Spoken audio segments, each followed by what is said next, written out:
हाय दोस्तों, कैसे हैं आप सभी। मैं डॉक्टर अनव्यास फिर से अपने यूट्यूब चैनल पर आप सभी का स्वागत कर रहा हूं और आशा कर रहा हूं सभी ठीक है, मस्त है, एंजॉय कर रहे हैं। Management concept and organisation behaviour के सब्जेक्ट पर मैं हूं। 8 मोस्ट इंपॉर्टेंट क्वेश्चन चल रहा है और आ गया है हमारे टाइप्स ऑफ पर्सनैलिटी के ऊपर। देखो, टाइप्स ऑफ पर्सनैलिटी का जो क्वेश्चन है वो डिफरेंट बुक्स के अंदर डिफरेंट दिया हुआ है। इवन हर ऑथर ने कुछ ऑथर ने 3 पर्सनैलिटी बताई है, इंट्रोवर्ट, एक्सट्रोवर्ट, है ना, कुछ ने मिक्स कर दी उसकी। तो बट ये वाला जो क्वेश्चन है वो यहाँ पे सबसे ज़्यादा रिलेटेड होता है और यहाँ पर आपको लिखा होगा बिग 5 मॉडल ऑफ पर्सनैलिटी, तब ये वाला आंसर लिखना है। इंट्रोवर्ट, एक्सट्रोवर्ट और मिक्स तो वो आपको सबको पता ही है, बट ये बिग 5 मॉडल एक मोस्ट रिलायबल आंसर में से हमारे इसमें माना गया है सारे ऑथर के बीच में कि बिग 5 मॉडल जो होता है वो पर्सनैलिटी का सबसे ज़्यादा कह सकते हो कि सबसे ज़्यादा चलने वाला है। जैसे कि हमारी स्प्लेंडर सबसे ज़्यादा चलती है ना, बाइक कौन सी भैया, स्प्लेंडर है, तो वो वाली बात है यहाँ पर, है ना, कि सबसे ज़्यादा प्रचलित जो थ्योरी है वो आपकी ये बिग 5 की थ्योरी है। अब आ जाते हैं इसमें बिग 5 में कौन सा है। पहला बोलता है एक्सट्रोवर्जन। एक्सट्रोवर्जन कैसे होते हैं, लोग बातूने होते हैं, एक दूसरे से खूब बातें करते हैं, है ना, सोशल होते हैं, किसी से भी बात कर सकते हैं, शाइनेस तो बिल्कुल ही नहीं होती, ये एक्सट्रोवर्ट पर्सन होते हैं। नेक्स्ट होते हैं एग्रीबलनेस। एग्रीबलनेस क्या होते हैं, ये थोड़े से एक्सट्रोवर्ट भी होते हैं लेकिन सोचे समझे हुए होते हैं और शांत स्वभाव होता है इनका। ये मतलब वो व्यक्ति होते हैं, आप मुझे ये बताना कि आप किस में हो, है ना, बहुत से बच्चे हैं, आपको चलो एक एक करके आपको भी टास्क दे देता हूं ताकि आपको भी याद रहे कि आप मुझे बताना किस पर्सनैलिटी में आप आ रहे हैं।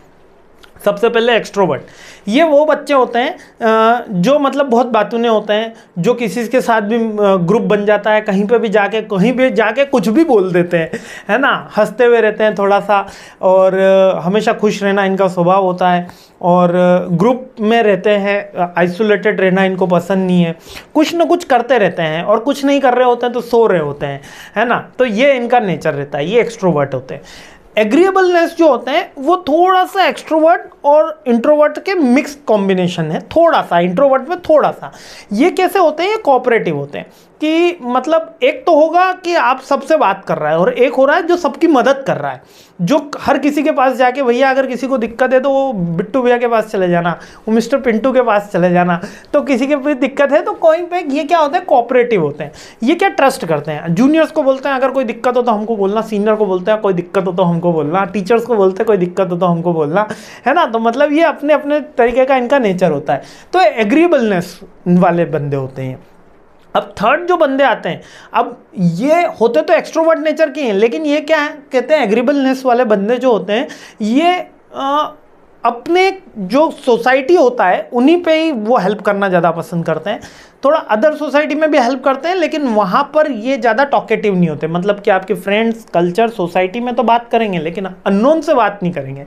एक्सट्रोवर्ट तो हर जगह मुँह फाड़ रहा है ना। अब आ जाते हैं अगला, कॉन्शियसनेस वाले बंदे। अब ये जो कॉन्शियसनेस वाले बंदे होते हैं ये हो सकता है कि इनकी फैमिली में कुछ इस तरीके के, इनके अपब्रिंगिंग में ऐसा होता है कि या तो इनकी फैमिली कल्चर ने ऐसा कि बेटा ये काम तुमको नहीं करना है, हम बहुत गरीब परिवार के हैं, तुम नहीं पढ़ोगे तो कैसा चलेगा। तुम्हारे पिताजी की वो पिक्चर आई थी 3 इडियट, उसमें वो राजू वाला कि अब तुम्हारे पिताजी की दवाई भी इतने की आ रही। तो कॉन्शियसनेस, ये रिस्पॉन्सिबिलिटी खूब ले लेते हैं, है ना, डिपेंडेंसी रहती है लेकिन रिस्पॉन्सिबल तो रहते हैं लेकिन डिपेंडेंसी भी कि यार मेरे से ना हो पाएगा, कोई और करे तो करे। मतलब ये अपने दोस्तों के ऊपर, अपनी फैमिली के ऊपर, अपनी सोसाइटी के ऊपर डिपेंडेंट होते हैं। ये थोड़े से शाय नेचर के होते हैं, ये अपने एक्सप्रेस नहीं कर पाते। केवल ये 2 ही हैं जो ओपन नेचर के हैं, एक्सट्रोवर्ट के नेचर में आते हैं, यहाँ पर इंट्रोवर्ट नेचर शुरू हो जाता है।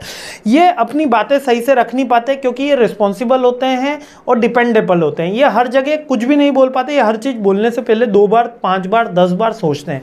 और ये क्या होते हैं, ऑर्गेनाइज्ड होते हैं। आप देखना उसके अंदर भी उसकी कॉपी किताबें अलग, अगरबत्ती अलग, ये सारी राजू की जो पर्सनैलिटी आपने देखी, मतलब कपड़े अलग, ये अलग, वो अलग, सारी चीज़ें उसकी A to Z फिक्स्ड थी।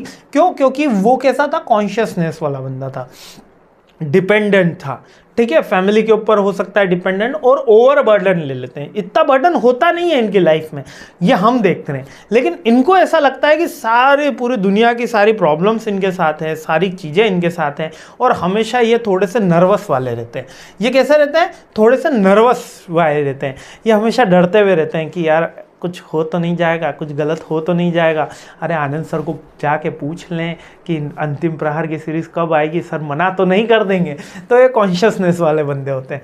अगले में चलें, तो अगला आ गया, मज़ा आ रही ना समझने में, समझ में आ रहा होगा आपको, पढ़ने में मज़ा आ रहा होगा। तो एक बार कमेंट करके ज़रूर बताना कि सर समझ में आ रहा है ना। और अगर नहीं आ रहा है तो मेरे को और बताना, ताकि मैं और अच्छे से कोशिश कर सकूं। और डिटेल वीडियो में मैंने इसको और अच्छे से समझाया है, पर ये काफ़ी समय पुराना हो गया, थोड़ा सा अभी वॉश कर दिया आपका माइंड, ताकि आपको और अच्छे से क्लीन हो जाए। नेक्स्ट होता है इमोशनल स्टेबल वाले बंदे।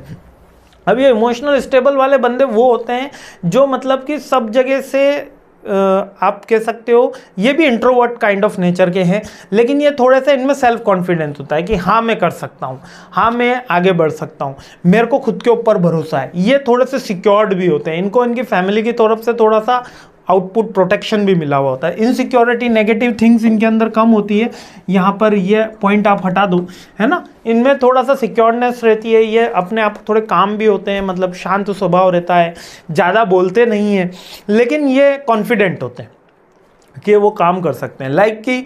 और ये महेंद्र सिंह धोनी साहब की थोड़ी सी बात कह दो कि एक थोड़ी जॉब लग गई, उसके बाद थोड़ा सा अब यहाँ फैमिली सिक्योरिटी भी, थोड़ा सा सिक्योर नेचर भी है उनका, कामनेस भी है, सेल्फ कॉन्फिडेंट भी है, लेकिन बोलना उनको ज़्यादा पसंद नहीं है। तो ये इमोशनली स्टेबल भी होते हैं, यानी ज़्यादा दुख में दुखी भी नहीं होते, ज़्यादा खुशी में ज़्यादा खुशी भी नहीं होते। तो एक परफेक्ट आइडेंटिटी होती है इनकी, जो एक लीडरशिप क्वालिटी भी डेवलप करती है इनमें लेटर ऑन इनके लाइफ के अंदर। तो इमोशनली जो स्टेबल होता है कि हाँ ठीक है, कोई रोता हुआ आया तो अपन तुरंत उसको 5 लाख की मदद कर दो, नहीं भैया अपना भी परिवार है ना। या अपन ने उसकी हेल्प कर दी और बाद में हमको नुकसान हुआ। वो कल व्हाट्सएप पे एक मैसेज आया, अभी बता देता हूँ, बड़ा सुन के मेरे को हंसी आई कि भाई उधार देने वाले को तो, जो उधार फर्स्ट टाइम ले रहा होता है उसको तो एक ही बार झूठ बोलना पड़ता है, पर उससे जो कोई रिकवरी कर रहा है उसको तो बहुत बार झूठ बोलने पड़ते हैं कि भैया हमारा उधार है, हमें ही वापस कर दे, हमारे ही पैसे थे हमें ही वापस कर दे। क्या कभी हुआ है ऐसा आपके साथ, है ना, कि आपको आपके ही पैसे मांगने के लिए झूठ बोलना पड़ा हो? वो भी मुझे बताना। ये मैं कमेंट बहुत मांग रहा हूँ मैं, है ना। ऐसे मैं बोलता नहीं हूँ, पर थोड़ा सा आप एग्जाम में थोड़ा प्रेशर कम कर रहे हैं बच्चों का। तो ये इमोशनली स्टेबल। लास्ट आ जाते हैं ओपननेस टू एक्सपीरियंस। ये एकदम से आइडियल बंदे होते हैं, यहाँ भी इमोशनल होते हैं, बट ये ओपननेस टू एक्सपीरियंस, ये थोड़े से इंट्रोवर्ट और एक्सट्रोवर्ट मिला के बंदे होते हैं। ये बंदे ऐसे होते हैं जो सब कुछ कहते हैं कि हाँ आप सही हो, आप सिखाओ मेरे को, क्या सिखा सकते हो आप बताओ, अच्छा ये ऐसे किया जाता है, हाँ आप बताइए। ये आपन को क्या करते हैं, इमेजिनेटिव बंदे भी होते हैं। ये सोच रहे होते हैं कि ऐसा करने से वैसा हो जाएगा, वैसा करने से वैसा हो जाएगा, और ये इनको सीखने की बहुत ज़्यादा इच्छा होती है। यानी कि क्लासरूम में 1 या 2 बच्चा, या पूरे कॉलेज के अंदर 3 या 4 बच्चों से ऐसे ज़्यादा नहीं होते जो मतलब जानबूझ के लाइब्रेरी में, इसलिए नहीं है कि उनको मार्क्स अच्छे लाने थे, बल्कि इसलिए वो रेंचो वाला अपना, है ना, जो आमिर खान वाली पर्सनैलिटी है, ओपननेस टू एक्सपीरियंस, यानी कि सीखने के लिए आगे कुछ कर रहे हैं, है ना। सेंसिटिव भी होते हैं बट ये, और इंटेलेक्चुअल भी होते हैं, यानी बोलते भी हैं, सेंसिटिव भी होते हैं, इमोशनली स्टेबल भी होते हैं। और ये कैसे होते हैं, इमेजिनेटिव भी होते हैं। ये सोचते हैं कि हाँ ऐसा करेंगे ऐसा हो जाएगा, ऐसा करेंगे ऐसा हो जाएगा, और लर्निंग के लिए सीखते हैं, अर्निंग के लिए नहीं सीखते। बात गहरी है ना, अर्निंग के लिए नहीं सीखते, लर्निंग के लिए सीखते हैं। तो ये ओपननेस होते हैं, और ये अपने से सबको आगे बड़ा ही मानते हैं। ये अपने को हमेशा ये सोचते हैं कि हमें क्या आता है, सब तो आपको ही आता है, जैसे आप सारी मेरे गुरु हैं, ठीक है। तो ये 5 तरीके की बिग 5 मॉडल की पर्सनैलिटी है। आई होप सारी पर्सनैलिटी आपको क्लियर होगी। कमेंट करके 2 क्वेश्चन का जवाब दीजिएगा कि आप कौन सी पर्सनैलिटी में हैं। और इमोशनली स्टेबिलिटी में भी मैंने एक क्वेश्चन आपसे ज़रूर पूछा था, वो उधार वाला। तो क्या आपके साथ कोई ऐसा वाकया हुआ है? तो मस्त रहिए, खुश रहिए, मुस्कुराते रहिए। और एक थोड़ा सा वो बता दीजिएगा, ताकि बच्चे जो कमेंट पढ़े उनका भी थोड़ा माइंड का स्ट्रेस कम हो जाए। एग्जाम है, मस्त रहिए, अच्छा जाएगा पेपर, मेरे को पूरा कॉन्फिडेंस है आप सबके ऊपर। जय हिंद।